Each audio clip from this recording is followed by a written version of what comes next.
Level22X here with an awesome video, awesome news, guys. If you haven't seen Twitter or Reddit, Pokemon Go transfers to home are live.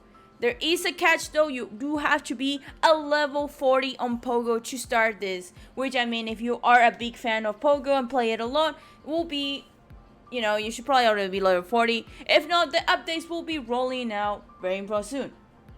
So how do you do this is probably the question that everyone has, right? So right now you're seeing my Switch screen where Pogo is. I actually do not have any Pokemons in this just yet because unfortunately I'm a scrub. I'm a very sad level 23. So I actually have a friend. But just like Pokemon Home, as you can see, if you were hatch your Pokemons, they will show up. You get your transfer, and then you just go to Pokemon. And they will actually show up in here in your Pokemon Home once you do the setup. And what they will do, I actually do have a screenshot, but they're actually gonna have a G sign saying that they're from Go, which is actually a really cool mark for them to have. But anyway, let's go to the Pogo stuff that is probably what you guys are actually more curious about. Hey guys, okay, so this is my Pokemon Home. As I mentioned, I'm level 23. If you are anything but level 40, obviously it might be changed as the roll comes on, but you should be going to settings, scrolling all the way down here, and down there where you have Nintendo Switch Pokemon Go Plus, that's where Pokemon Home will show up. So this is a screenshot of my friend. They actually are level 40, were kind enough to share the image with me, but you can see the difference on where the Pokemon Home is. And that's how you're actually gonna be going to Pokemon Home and transferring your Pokemons in Pogo all the way to home. And now I'm going to be showing you a couple of screenshots of them just doing it. And I will then explain a little bit about the pricing of how this is going to work. Alright, once you get to your Pokemon Home, here's the list of Pokemons. And I say this is not it is a screenshot of my friend because of a restriction. But as you can see, if you, for example, send a Rayquaza, it will actually use your entire Go transport energy, which is insane when you think about it. But it's around also the calculations is around $10 to transfer. They're gonna be levels of that. You have base, shiny, and then there's if there's mythical, legendary, and standard Pokemons. So a standard Pokemon will take you around. Standard base Pokemon will cost you 10 energy. A standard shiny will cost you 1990. And then there's also CP levels, so be mindful of CP levels, and remember that when you're transferring Pokemon, this is actually as one way to go.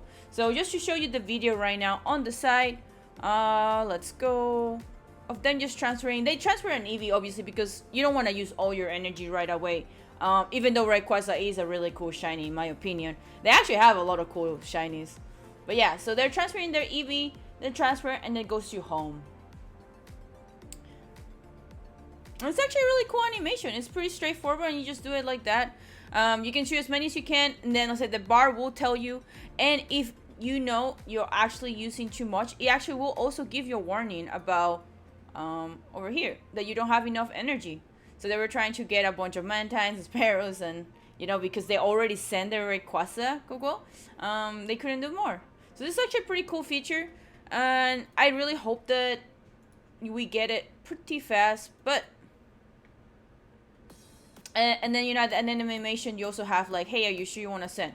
Because very important, guys, once you send these Pokemon to Pokemon Home, you will not be able to take them back home. So you obviously, if you're a big Pogo player, you do not want to be sending your most powerful Pokemons. Probably you just want to send the shinies that were not good for training, or you don't need CP more for, and stuff like that, right? Or and then there's also your Darkrai or Genesect that you also want to show off. That's also kind of pretty cool. But let's go talking about the pricing and stuff in a little bit more detail. Alright, we are in the survey page. As I mentioned, right, guys, they actually do have the transfer and cost. This is actually quite pricey in my opinion. As you said, also mentioned, standard, legendary, mythical. Standard obviously being the cheapest, and shiny. Look at the upgrade from 10 to almost 2k.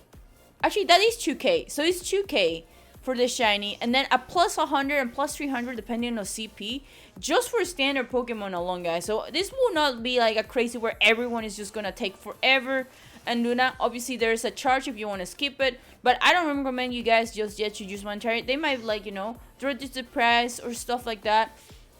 Legendary, you have base 1,000 and then plus 9,000. So that's like, look at that. It's just the jump is insane. From like, I would have thought maybe 10 to maybe 500, but the jump of each Pokemon is insane. Obviously, if you are just trying to complete your Pokedex, is this actually pretty good source. Pretty standard. And then Pokemons that change form, right? We got Castform, Sunny.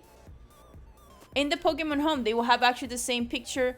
Rainy form, same form, so we won't be able to tell them apart in Home. Cherin and Cherim, always the same thing. Alternate form of Giratina. We got the Senmo, Darmanitan, very standard. Standard 2. We already knew this. Meloetta 2. And then Genesect, actually, look at that. You can't really tell them a difference that much because they all kept the same little We do have, however, some Pokemons that are not able to transfer. Espinda, for some reason. Mewtwo Armor. Mewtwo Armor is probably the one thing that everyone assumed that you couldn't transfer because, I mean, it's kind of weird. The Halloween Bulbasaur, the Party Hat Bulbasaur, and the Pikachu Visor. This is kind of funny because you actually have the hat Pikachus, so I don't see a harm if they were able to transfer. But obviously, they probably just want to keep Pikachu being special. Oh yeah, Clone Venusaur, the hats. Yeah, I expect all the hats.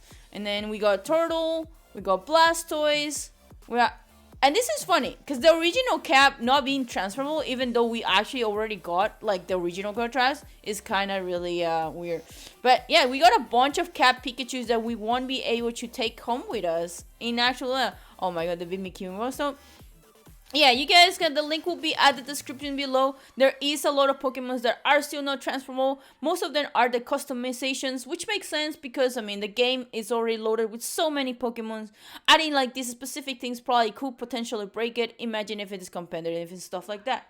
Like I said, make sure to remember, make sure to get level 40 in Pogo if you're really close, or just wait like everyone else that is not, unfortunately, like me, that probably gonna take a while. Hopefully less than a week.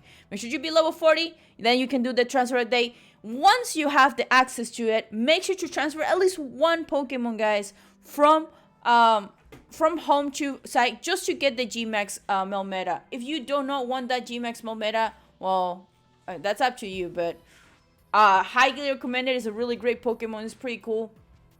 And then hopefully, guys, this helped you guys. I know it's not like super good, but I know also a lot of people were very wanting to know what's up with the Pokemon Home transfer. I'll probably do a better video once I actually have access myself. But until then, thank you guys for watching, and until next time, see ya!